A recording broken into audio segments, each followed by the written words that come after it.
3. Send mixed signals.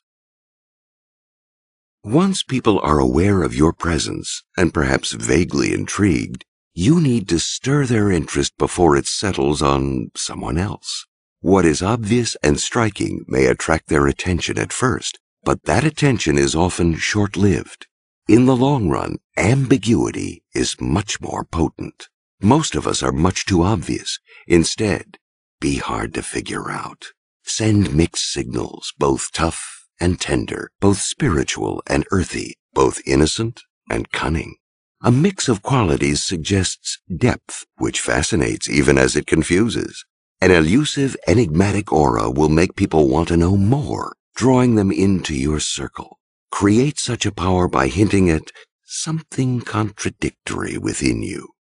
Nothing can proceed in seduction unless you can attract and hold your victim's attention, your physical presence becoming a haunting mental presence. It is actually quite easy to create that first stir.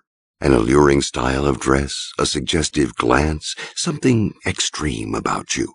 But what happens next? Our minds are barraged with images, not just from media, but from the disorder of daily life. And many of these images are quite striking. You become just one more thing screaming for attention. Your attractiveness will pass unless you spark the more enduring kind of spell that makes people think of you in your absence.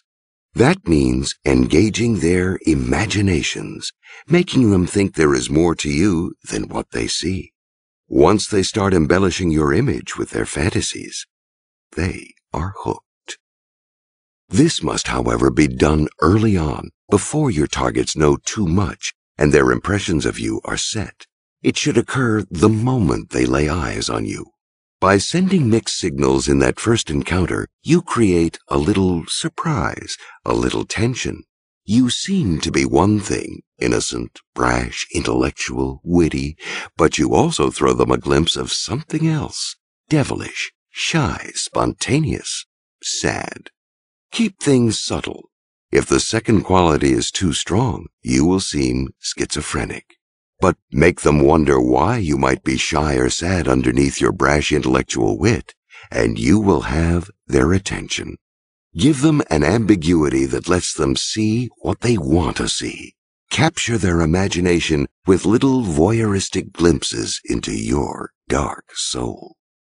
To capture and hold attention, you need to show attributes that go against your physical appearance, creating depth and mystery.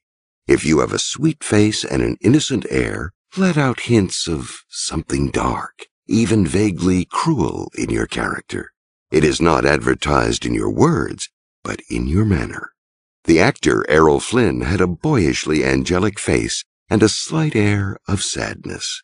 Beneath this outward appearance, however, women could sense an underlying cruelty, a criminal streak, an exciting kind of dangerousness. This play of contrary qualities attracted obsessive interest. The female equivalent is the type epitomized by Marilyn Monroe. She had the face and voice of a little girl, but something sexual and naughty emanated powerfully from her as well. Playing with gender roles is a kind of intriguing paradox that has a long history in seduction. The greatest Don Juans have had a touch of prettiness and femininity, and the most attractive courtesans have had a masculine streak. The strategy, though, is only powerful when the underquality is merely hinted at. If the mix is too obvious or striking, it will seem bizarre or even threatening. The great 17th century French courtesan Ninon de l'Enclos was decidedly feminine in appearance, yet everyone who met her was struck by a touch of aggressiveness and independence in her, but just a touch. The late 19th century Italian novelist Gabriele D'Annunzio was certainly masculine in his approaches, but there was a gentleness, a consideration mixed in, and an interest in feminine finery. A potent variation on this theme is the blending of physical heat and emotional coldness. Dandies like Beau Brummel and Andy Warhol combine striking physical appearances with a kind of coldness of manner, a distance from everything and everyone. They are both enticing and elusive, and people spend lifetimes chasing after such men, trying to shatter their unattainability. The power of apparently unattainable people is devilishly seductive. We want to be the one to break them down. They also wrap themselves in ambiguity and mystery, either talking very little or talking only of surface matters, hinting at a depth of character you can never reach. When Marlene Dietrich entered a room or arrived at a party, all eyes inevitably turned to her. First, there were her startling clothes, chosen to make heads turn. Then there was her air of nonchalant indifference. Men, and women too, became obsessed with her, thinking of her long after other memories of the evening had faded. Remember, that first impression, that entrance, is critical. To show too much desire for attention is to signal insecurity, and will often drive people away. Play it too cold and disinterested, on the other hand, and no one will bother coming near.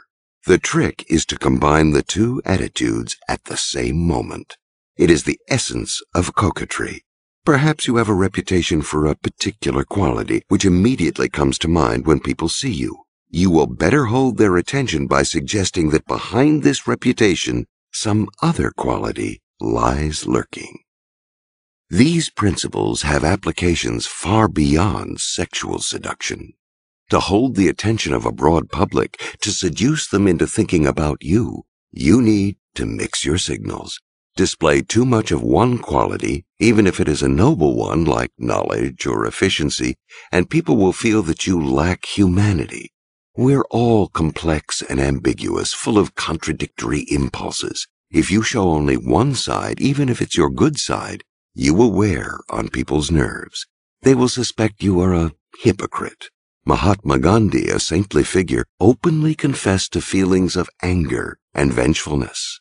John F. Kennedy, the most seductive American public figure of modern times, was a walking paradox. An East Coast aristocrat with the love of the common man. An obviously masculine man, a war hero, with a vulnerability you could sense underneath. An intellectual who loved popular culture. People were drawn to Kennedy. A bright surface may have a decorative charm, but what draws your eye into a painting is a depth of field, an inexpressible ambiguity, a surreal complexity.